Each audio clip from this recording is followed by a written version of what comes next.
Hello! And welcome back to my weekly series going over all of the custom things I made for my ULTRAKILL animation. This week we're building a stylized lighting system.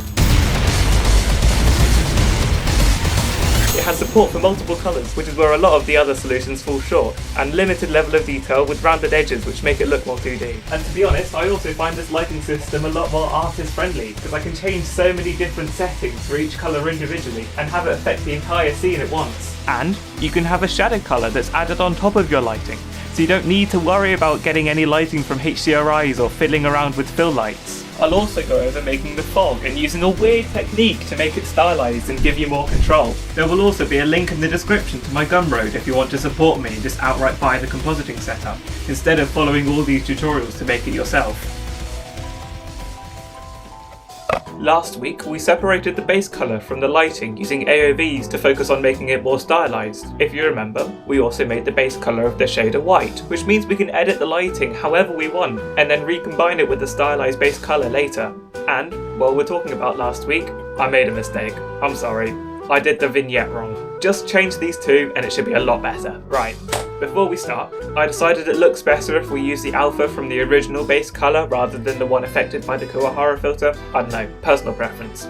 Alright, step 1. Making it stepped or cell shaded. There's too many words for it. How do we do this? If you weren't here last week, you may say colour ramp, the most common solution. However, it's by no means the best. It can't handle anything brighter than 1. And it can't handle multiple colours of lighting. We could do what we did last week with the base colour, and only step the brightness, keeping the hue and saturation as a gradient. But when you mix two lights together, you get a noticeable gradient of the hue, which doesn't really match the style we're going for. We want to have multiple colours of light in our scene, and be able to separate them by colour in the compositor. We can then step them all individually, and then recombine them together later. Alright, so what about using the separate RGB node? This definitely takes different colours of light and separates them into different channels. However, it limits us to only being able to use 3 colours of light. And when you're me, who really likes colours, that can be quite restricting. Now, usually, this is the time where I reveal the solution to the problem.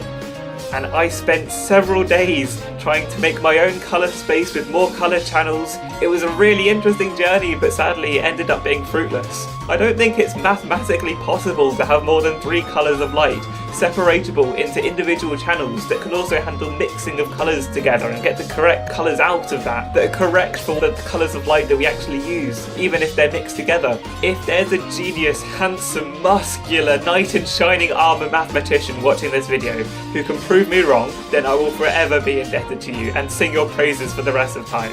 But for the time being, we're limited to only being able to use 3 colours of light. As a side note, when creating your lights in the scene, red has a hue of 0, green has a hue of 1/3, or 1/3, and blue 2/3. Enough yapping, let's actually get down to business. Let's make these colours stepped. Separate the red, green and blue channels, find your quantized node group we made last week.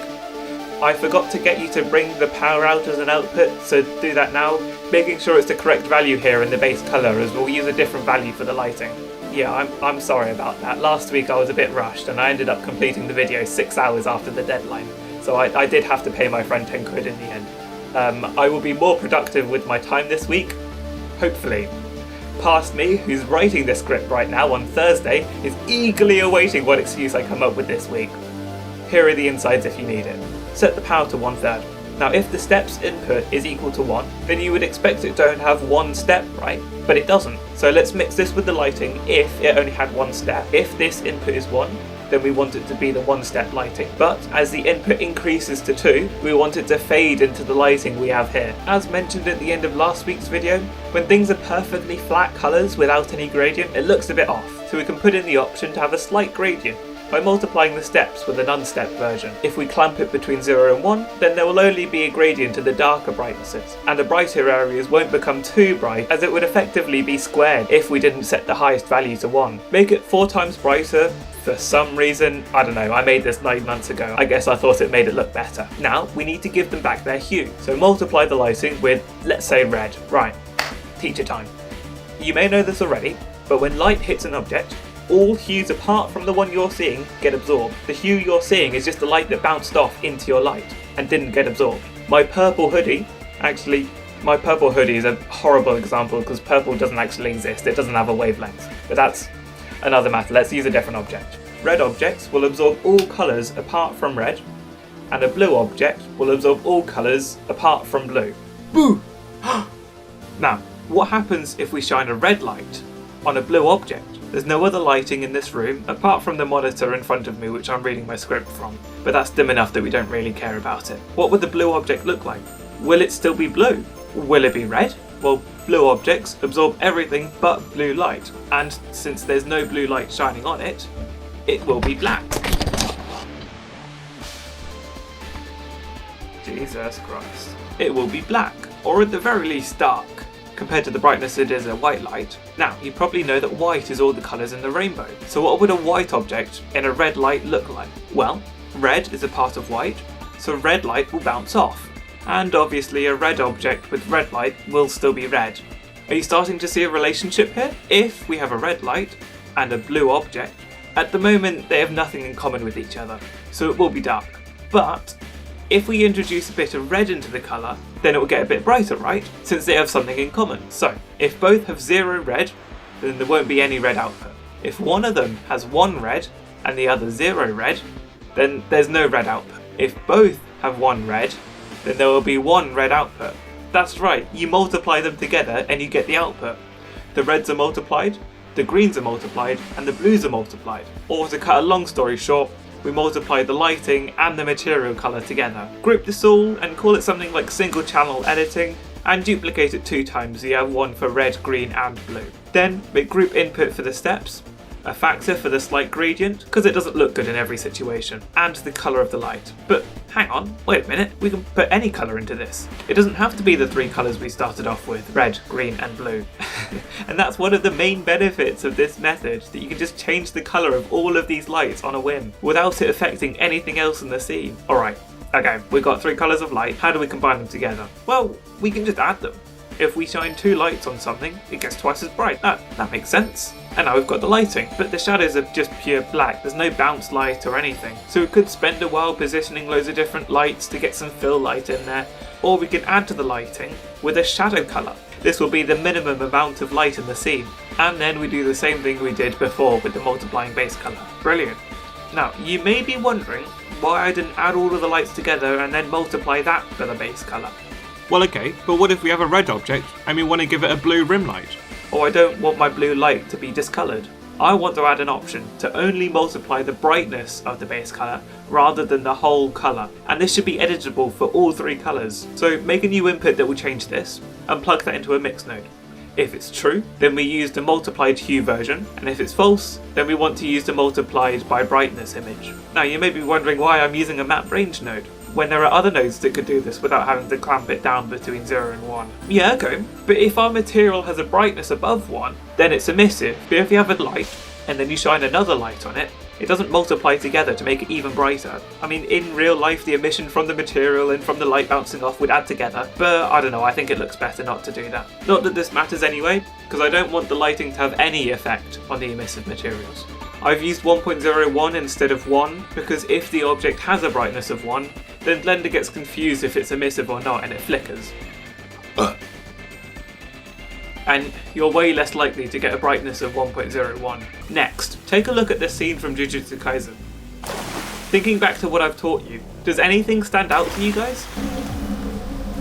Yeah, they're not multiplying the hue, which is interesting, but also, the lighting is basically the same brightness, independent of the base colour of the material. Now, this isn't me critiquing the amazing fight scene and saying how unrealistic it is, although it is pretty unrealistic, because they're somehow always rim-lit, no matter the camera angle. But I did that too in my animation, and I'll show you an easy way to do that in the shader editor in a future video. Also, if you try and track the angle of the sun, it's all over the place. Like, I was just making it look best for each shot and none of you noticed. Anyway, sorry, I got distracted. I want to take inspiration from this and give my lighting the capability to do this too. You could mix the base colour with white, but I don't know, I want a bit more detail.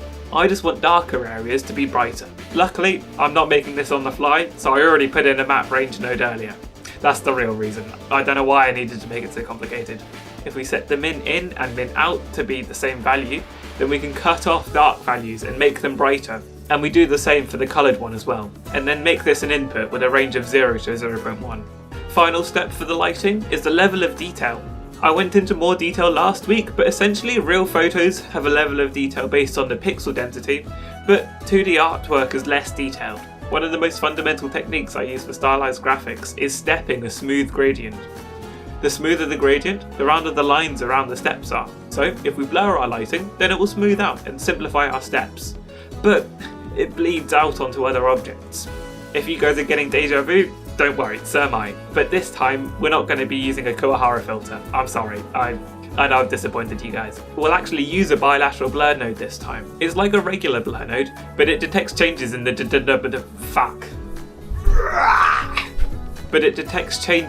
determiner input. And if the change is too big, then it won't blur in that direction. Okay, but what are we going to use for the determiner? Well, we've got a couple of options. We could check for if it's a different object, if the difference in position is too big, and if the normal direction changes drastically. The thing is, I want to use all of these, but I can only take in one input. Okay, so difference in object could be replaced by difference in material, or even difference in colour to make our lives easier. I'm happy for a change in brightness as long as it's not too big, but a change in hue would definitely be a change in material, so we can reduce the difference between brightnesses by mixing it to white. Okay, how do we combine that with another input? Position is easy enough. We can use the distance from the camera and just add that on. But normal? Last week some of you said you had difficulty figuring out what was happening with the alpha overnode. It's the AOV normal on top of the regular normal, which makes it anti-aliased accurately. We're going to be using it again, but in an interesting way. Since multiple samples were done per pixel, when the normal changes, it takes the average of the two normals in that pixel. And even though the normal vectors have a length of 1, the average between them doesn't. If we take the length of it, you'll see some darker areas around the outline. We can use this to our advantage and turn this into line art, then mix this into the determiner. God knows why I didn't do a difference of Gaussians like last time. I don't know, it must be a vestigial feature from all the things I was trying. But hang on, that doesn't look right. It looks a bit off, doesn't it? It's meant to round off the lighting, but I don't know, it's not doing it right. It's not blurring in a circle, it's blurring in a square. It's outrageous, horrific, and affront to God. I need to apologise. I may have gone a bit overboard. I reverse engineered the bilateral blur node and built my own one. I'll give you a couple of options. 1, don't bother and just use a regular bilateral blur node. 2, buy the whole compositing setup, including stuff I haven't taught yet, like smears and stylized defocus. Or 3, listen to my quick summary of how it works and make it for yourself. This isn't going to be a step-by-step tutorial because it took me long enough to make the first time. Okay, so for each direction, positive x, positive y and negative y, we smear the image in that direction and then take the average of all of those directions. To smear it in one direction, we move it by 1 pixel at a time. Check if moving it in that direction will make it cross over a boundary. Multiply it by the Gaussian bell curve equation to get the proper fall off, and then mix it with black. This black and white image is showing whether or not that pixel has been used in the blurring amount, and so we can add everything together and divide by the number of times each pixel was used so we can get an average. Oh, and for each of these you need to manually type in the index, increasing from 1. We could do one of these node groups at a size of 12, but you can get some glitches and it looks better if you do it twice at a size of 6. And I found these values for size and threshold work the best. I'm deeply sorry if you tried to force yourself to make that. I did warn you. Okay, finishing touches. Now we can combine all of this into a lighting node group and combine that with the base colour into another node group. We currently don't have any sky texture visible. We don't want to use the base colour AOV because then it will be multiplied by the shadow colour, so we can make a new AOV called sky in the world shader editor, then using an alpha overnode combine them together. There can be some issues where the two cross over when the alphas aren't exactly 1 or 0, so we can in-paint the sky to make sure there aren't any holes in the image. And then make all of these inputs with the right default values, types and ranges. Keep in mind this is not the end of the video just yet, we've still got to do the stylized fog, so don't leave just yet. I won't go as fast as last week because I got some feedback about that, so let's just listen to some music while I do this.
Amazing, but let's play around a little so we can get familiar with it. Here in Lust, we've got a very strong purple shadow colour with a slightly brighter purple sunlight at 2 steps and with a slight gradient.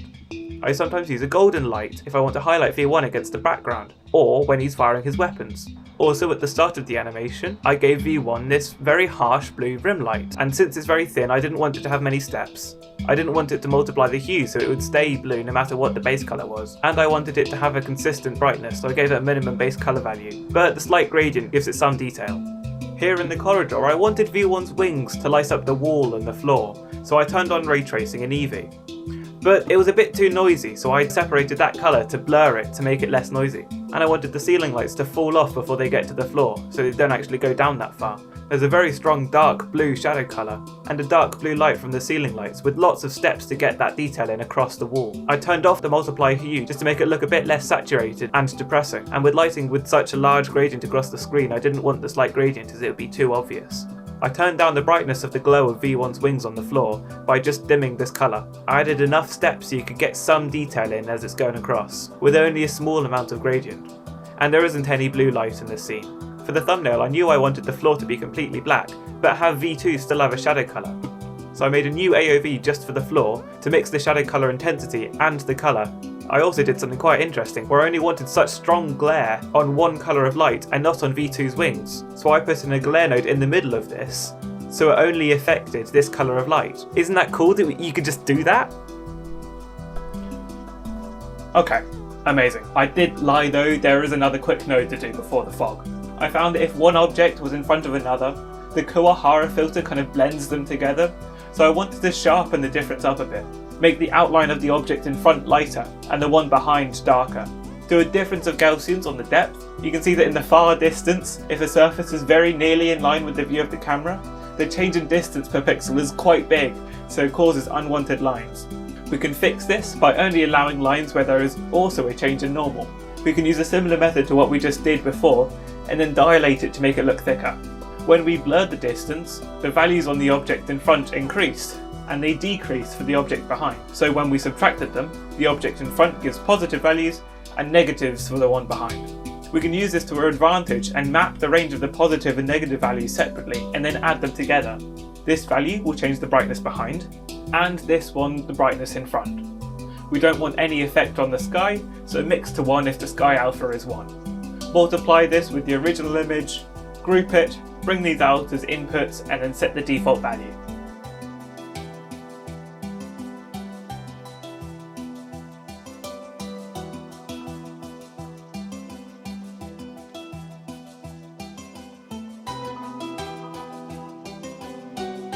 Now, the fog. What I've been using as a retention trick, even though it's not that impressive of a finisher. Let's start off simple. If we map the range of the depth, so a depth of 0 will result in a value of 0, and a depth of, let's say, 400 will result in a value of 1. Now we've got something that looks a bit like mist. Put this into a colour ramp and set it to eased, as everything looks better eased. We can use this as a factor to mix to a fog colour. Let's group this and make inputs for all of these. We can also make an input for the strength of the fog, and one for a minimum amount of fog, just to fill out the shadows a bit more. That's all pretty standard. I can do better. Remember how I was having an issue where the objects were blending together? Well, what if you could put some kind of fog behind the objects to separate them from the environment? 2D artists do this all the time, limiting the amount of detail surrounding a character to make them pop out a bit more. I've got 2 ways of doing this. The simpler way is what I used for the animation, and the other way, which I actually created last night because I felt the first way wasn't good enough. It essentially uses a better bilateral blur node that we made earlier, so if you couldn't be asked to make that last time, then don't get your hopes up. Let's start with the easier way. Do a difference of Gaussians on the depth with a blur size of 100. You'll see just a halo around things. If we divide by the original depth, then it kind of normalizes the brightnesses. It's hard to explain. Multiply it by 3 for good luck. And we don't really want to add a close range, so we can reuse our minimum distance with a bit of a fall off to make a factor to multiply our depth shadow by. Make a new input for the strength of this depth shadow fog, and instead of just adding it to our fog from before, I found it looks better to use a maximum node. So if the regular fog is bigger, then the depth shadow won't have any effect. Now, when we blurred it, a pixel can't increase and decrease at the same time, so you can get these bad dark areas without any depth shadow, even though there probably should be, just because there's a bigger depth difference nearby. If only there was a way to only blur in the direction of increasing depth. I did kind of spoil it earlier, but yeah, if you bothered to make a bilateral blur node last time, you may as well use it here as well. We're going to be slightly modifying it, so make sure to use a duplicate of it. Way too many times I've thought I've made a duplicate, but instead I was just editing the original node group, so I had to go back and undo all of the changes. With the depth as the determiner, a size of 16 and a threshold of 1, last time it could only blur up to 8 pixels wide, but we can just duplicate this, update the indexes and add it on. We want as much blur as possible without slowing down our PCs too much. So multiply all of this by 3. This means instead of changing value every 1 pixel, it changes every 3 pixels. Remove the absolute node, because we only care about the depth increases. Now we've blurred it, subtract and divide, and to make it even bigger, we can put in a dilate node before the blur. And that's about it in terms of recreating the style. Next week we're doing the smears, and the week after that is the defocus node group. If you can't wait that long, you can always buy the whole compositing setup for only £5 on Gumroad. Thank you very much for watching. See ya!